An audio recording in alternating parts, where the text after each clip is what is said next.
చేశాడు. భర్తను బట్టి భార్య మారింది, తల్లిదండ్రులను బట్టి పిల్లలు మారారు. నేనంటున్నా, నిన్ను బట్టి నీ పిల్లలు మారారా? నిన్ను బట్టి నీ భర్త మారాడా? నిన్ను బట్టి నీ భార్య మారిందా? మీ ఇద్దరు బట్టి పిల్లలు మారారా? మారాలంటే నీలో భక్తి లేదన్న విషయం గ్రహించాలి. మార్పు లేదంటే నీలో మార్పు లేదు. మార్పు లేదంటే నీలో మార్పు లేని విషయం గ్రహించాలి. కొన్నేళ్ళు భక్తి చేస్తుంటే భార్య చూసింది, భర్త భక్తి చూసింది. నా భర్త ఏ మార్పులు నేను మార్పులు అనుకున్నాను. తల్లిదండ్రులు భక్తిలో ఉంటాయి, పిల్లలు చూశారు, అప్పుడు ఏకీభవించారు. అక్కడ అంటాడు, కొన్నేళ్ళే కాదు, అతనితో పాటుగా వారందరింటి వారందరూ. అందరా కొందరా? చెప్పండి, అందరా కొందరా? మనం చర్చ వెళ్ళిపోతారా? పిల్లొక్కెళ్ళి, తల్లి ఒక్కెళ్ళి, తండ్రి ఒక్కెళ్ళి. కుటుంబం ఎంత ఉంటుంది? కుటుంబం ఏ రీతిలో ఉంటుంది? కుటుంబం ఎలా శాంతి వస్తుంది? కుటుంబం ఎలా దీవించబడతారు? ఎలా అభివృద్ధి పొందుతారు? ఎలా ఆశీర్వదించబడతారు? భార్య, భర్త, పిల్లలు కలిసి ఉన్నారు.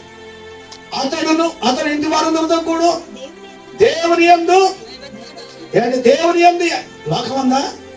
కుటుంబం అంతా ఎలా కలిగి ఉన్నారు? దేవుని యందు భయభక్తి కలిగి ఉన్నారు. కుటుంబంలో భక్తి, భయం రావాలి. ఏం రావాలి? కుటుంబంలో ఏం రావాలి?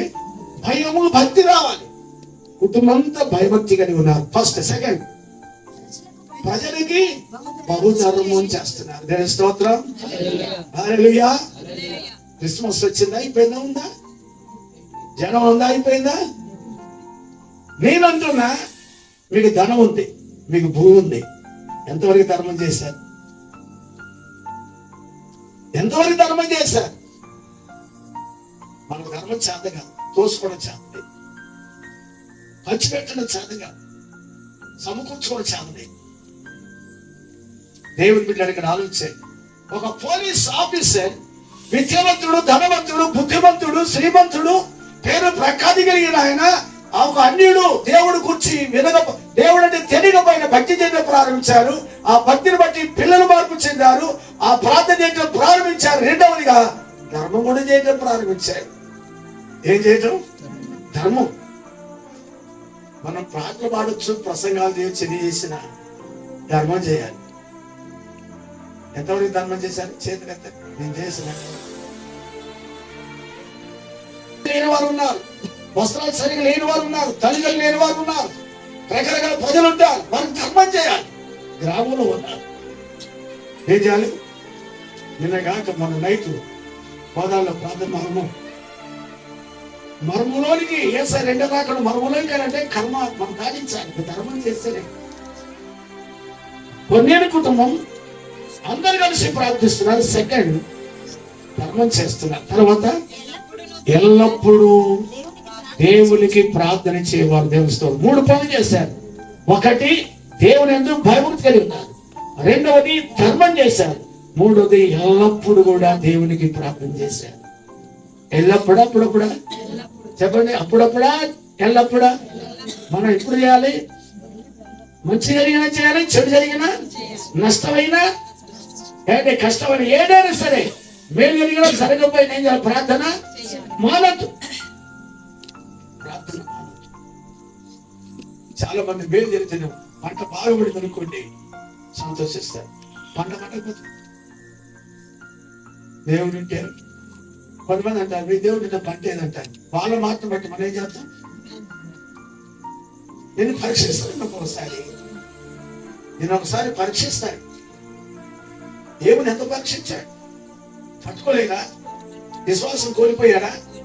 డబల్ దీవులు వచ్చినా మొదలు పోయి అసలు ఉన్న దీవులు పోయిందా? అది అంటే పరీక్షలు గెలవాలి. నువ్వు పరీక్ష లేకపోతే, పాస్ కాకపోతే ఉద్యోగం ఎట్లా వస్తుంది? పై ఆఫీసులు ఎట్లా అవుతావు? కాబట్టి మన బ్రతుకులో కూడా కొన్ని పరీక్షలు పెడతారు దేవుడు. కొన్ని శోధనలు తినకుండా వస్తాయి. అయినా సరే విశ్వాసంతో ప్రార్థన చేయాలి. 3 విషయాలు చేశాడు. ఒకటి, దేవుని యందు భయభక్తి కలిగిన కుటుంబం. రెండవది, ధర్మం చేయడం ప్రారంభించాడు. మూడవది, ప్రార్థన చేశాడు. 3 విషయాలు. 5 విషయాలు ఇంకో 22వ వచనం చదవండి. ఆయన ఎలాంటి వాడు? సాక్ష్యం చెప్పారు. సాక్ష్యం. అందుకు వారు, అది ఏంటంటే సాక్ష్యం ఏంటి? నీతిమంతుడు. కొన్నేళ్ళు ఎలాంటి వాడు? కొన్నేళ్ళ కుటుంబం ఎలాంటిది, మన కుటుంబం ఎలాంటిది, మనం ఎలాంటి వాళ్ళం అని ఆలోచన చేయాలి. సాక్ష్యం అన్ని ప్రజలిస్తున్నాం, సాక్ష్యం ప్రజలిస్తున్న సాక్ష్యం ఏమని? నీతిమంతుడు, దేవుని సెకండ్, దేవుని భయపడేవాడు.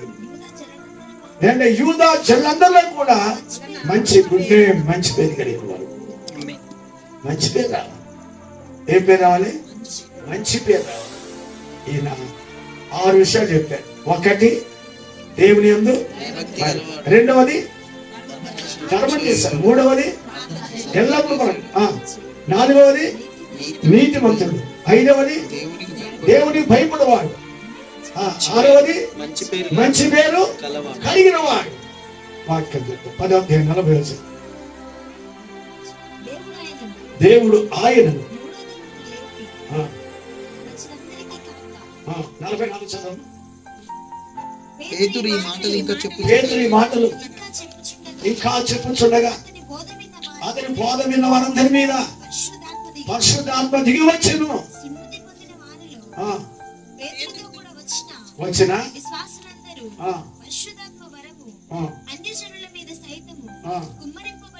చూచి విభ్రాంతి నందును ఏలైనగా మాట్లాడుచు దేవుని కనపరుచుండగా వినిరి.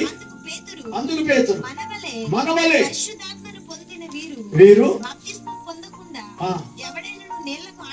ఆటంకము కలగచేయనా చెప్పి యేసుక్రీస్తు నామములో కుటుంబంతో బాప్తిసం పొందారు. చప్పుడు కదా, అదంతా బాప్తిసం పొందారా, పొందలేదా? 7వది బాప్తిసం పొందారు, రక్షించబడ్డారు, దేవుని రాజ్యవాసులయ్యారు. మన కుటుంబం కూడా 7 పనులు చేయాలి. మొదటి పని ఏం చేశారు? రెండవది ఏం చేశారు? మూడవది ఏం చేశారు? నాలుగవది ఏం చేశారు? ఐదవది ఏం చేశారు? ఆరవది ఏం చేశారు? 7వది ఏం చేశారు? బాప్తిసం పొందారు. దేవుడి యొక్క కృప ఈ కుటుంబం దయచేయను గాక, వచ్చిన మీ అందరు దయచేయను గాక, దేవుడి మాటలు ఆశీర్వదించును గాక. ప్రార్థించండి.